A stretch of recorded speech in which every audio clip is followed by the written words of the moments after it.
follow since they're walking early on, and they will be safer because they'll be following an adult that will be choosing a safe path for them. So this imprinting is a behavior that is obviously going to help them because it's going to help them remain safe. Okay, and it's only going to happen to the young. Okay, an adult goose would know where it needs to go and would be able to pick its own safe path. Directed movements are a behavior that is controlled by genes. So these are genetic behaviors. There are two basic types. There's kinesis, okay, and then there's taxis. So your kinesis is a change in your activity rate. Okay, so this is a change in the activity rate due to some kind of stimulus. This is going to be a response to a stimulus. The particular one here shows the isopod here that prefers a moist environment. So as they are when they're in a more dry area, you can see here it tells you it's in a dry open area. This isopod, this bug, starts moving around a lot more. Okay, and so as this bug is moving around a lot more, it increases its chances that it will find the moist area that it likes. Okay, so it's an increase in its activity rate, an increase in its movement in response to the stimulus, which is the dry area, hoping that it will, increasing its chance then that it will encounter a moist area. Taxis, the other kind here, is it's an automatic movement, okay, but it's an oriented movement. So this has a purpose. It's not a random increase in activity. As you can see, this sow bug here, it was meandering all over the place before it actually, got where it needed to go. Okay? The taxis is an oriented, more controlled movement, okay? And it can be toward or away from the stimulus. You can have what's called a positive. You can have a positive or a negative taxis. Okay, so positive would be toward the stimulus, where your negative would be away from the stimulus. Okay, you can have a chemical response, so you can have what's called a chemotaxis. So there's some kind of movement in response to a chemical, maybe a pheromone that's released, and so by the female, and the male follows the chemical. Okay, you can have a rheotaxis. That's what you see in this diagram here. Okay, with the trout, it's a positive movement. Okay, the stimulus is the river current, and so you'll see the fish has oriented itself towards the river current because that's where the majority of the food is going to be. And so the food will be floating now towards the fish as it's caught in the current. For many of these behaviors to occur, animals have to be able to signal and communicate with one another.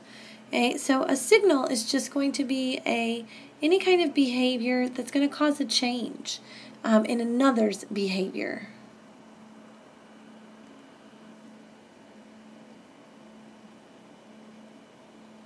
So some organisms may give signals to other organisms so that they will change their behavior. Okay, a communication is going to be your transmission, reception, and response to the actual signal. All of those are parts of communication. So the actual transmission of the signal, the reception of the signal by the other organism, and then the response to the signal. All those together make up the actual communication between the organisms. Your two main forms of communication are chemical communication. Chemical communication would be things like pheromones. When the pheromones are important for reproduction, some organisms leave pheromones for food trails. Ants use them to direct other ants to food. You can use them to confuse enemies. Okay, so these would be a form of chemical communication. Okay, as well as scents are another form of chemical communication. Okay, marking territory, they're used for defense. Bees use scent when a bee arrives back at the hive. Okay, it has a particular scent that lets the other bees know that it belongs to that hive. Okay, so those are types of chemical communication. And you can also have auditory communication. Okay, this is what we would more traditionally think of as a form of communication. Vocalization, for example, this would be like songbirds. Okay, so you're actually vocalizing and making sounds for the signals in communication.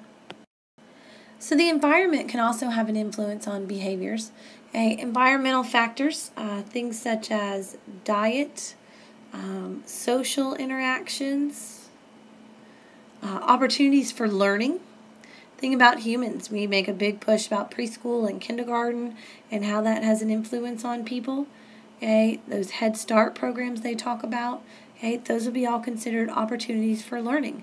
If you're never exposed to learning, okay, then you won't have the chance, basically, to do it. So environmental factors, they can have an influence on the development of the behaviors in the group of animals. Okay, so some of these behaviors may be genetically predisposed, but if their opportunities to learn them are limited, they have limited social interactions, that can have an impact on their behavior. The example here, what you have over here is a fruit fly. Okay, and so fruit flies, diet has a major impact on fruit flies. Variation in diet of a fruit fly can lead to rejection of a mate for the fruit fly. The diet itself can impact which genes are expressed, and so if the right genes aren't expressed, then the fruit fly may not be able to mate. Other fruit flies may reject it.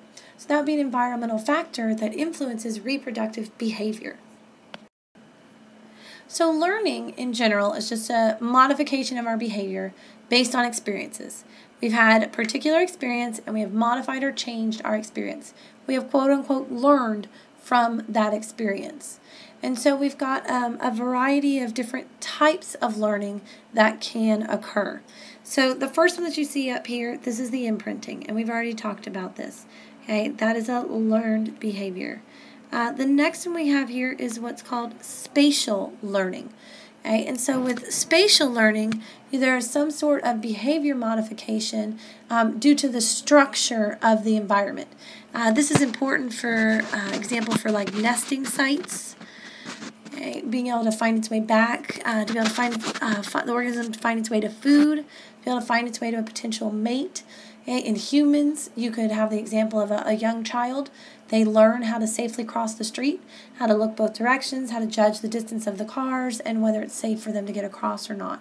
So that's a behavioral modification based on the spatial structure of the environment. The next one we have here, okay, this would be social learning. Okay, which is basically group learning. You've got one organism that is essentially teaching the others. Okay, so we've got social learning happening there. Over here, we have cognition. Okay, cognition is problem solving. Okay, it's the animal's ability, it's their nervous system's ability to perceive, okay, to use the information, to store the information, to process, and then to put that all together. For example, you can see the bird here processing the information and then pulling on the string to bring the food up to it. Another example would be monkeys can learn that if food is out of their reach, they can process that information, realize that they need to get a little bit taller, okay, and if there is something about, they can, for instance, in this case, stack the boxes on top of one another to then reach the food. So cognition is basically problem solving. Okay, down here at the bottom, we have what's called associative learning. We're going to talk more in depth about the different kinds of associative learning in just a second. Okay, we've got a few others that we want to talk about with this. So before we get into associative learning, there's a couple other types of learning that we're going to talk about real quick. Okay, so the first one would be maturation. Okay, so in this one, we've got a behavior due to there's some kind of physiological change. The organism is growing. Okay, it's developing, it's changing. For example, think about humans. As they grow and they change, they go from sitting to crawling to walking. Those would all be examples of maturation. Their behavior is changing due to developing physiological changes, but they're learning those new behaviors. Okay? Habituation is when basically you get a loss of responsiveness. think about when you tune something out. Okay, that's what habituation is. When you walk in a room and it smells really, really terrible, and you kind of get used to that smell, that's called olfactory fatigue. Okay, that's your habituation. You lose your responsiveness to the stimulus, because in the long run, the stimulus isn't actually giving you any information, and it's not giving you any new information. Okay, your brain has filed away that there's this gross, disgusting smell. Okay, and unless that smell changes, then your brain doesn't need to keep wasting resources on processing that information. Trial and error learning is exactly how it sounds. Okay, this is really important for a repetitive type of task. Okay, you try one way and it doesn't work, so you try a different way, and then you get the result you want. Okay, and so you keep doing it over and over and over and over again. Okay, but your trial and error learning, you're basically just trying it until you're going to get it correct. So let's come back to this associative learning. So with associative learning, you're taking one feature, one particular part of the environment, and you're associating or putting it together with another part. And there are two kind of basic kinds of associative learning. There's what's called classical conditioning. And in classical conditioning, there's an arbitrary stimulus. Okay, it could be anything. Okay, so we've got an arbitrary stimulus that's associated with reward or punishment. For those of you that might be in psychology, you guys might talk about these some. Okay, Pavlov's experiments with his dogs. Okay, so there's an arbitrary stimulus. Most of the time for him, I believe he used a bell. And so every time he rang the bell, the dog would, as a general, the dog received food. Okay, and so you have this arbitrary stimulus of a bell. Okay, that eventually over time the dog is going to associate with the reward of food.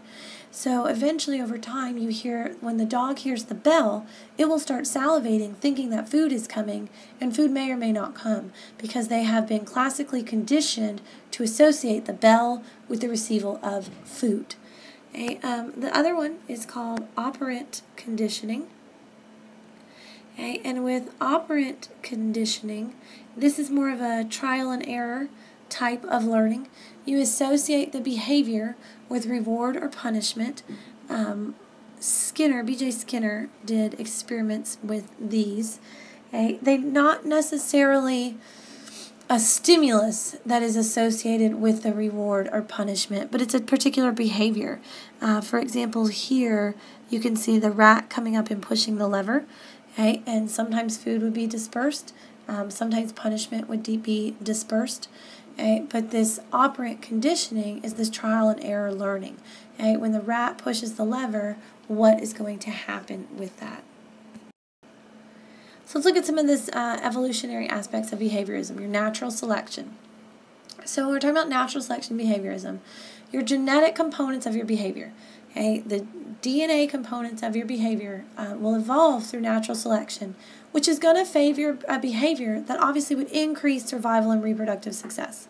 If the behavior does not increase the organism's survival or its reproductive success, then the behavior is not useful and not evolutionary helpful to the organisms, and many times will be essentially let go of from the population. Okay, so the first example we're going to look at here would be foraging behavior. We'll look at foraging behavior and mate selection for these natural selection behaviors. Okay, so foraging behavior, this is a food gathering type of behavior. You're looking for a balance here between nutrition and the cost of gathering the food. So the benefit of the nutrition that the food provides weighed against the cost of actually finding and gathering the food. The more energy that an organism can save will increase the organism's fitness. So the less energy it expends on gathering food will increase its reproductive fitness. So foraging behavior helps to increase its overall fitness because it's a cost-benefit analysis. The animal actually will kind of analyze what would be the best way that they can get essentially the most bang for their buck, their most nutrition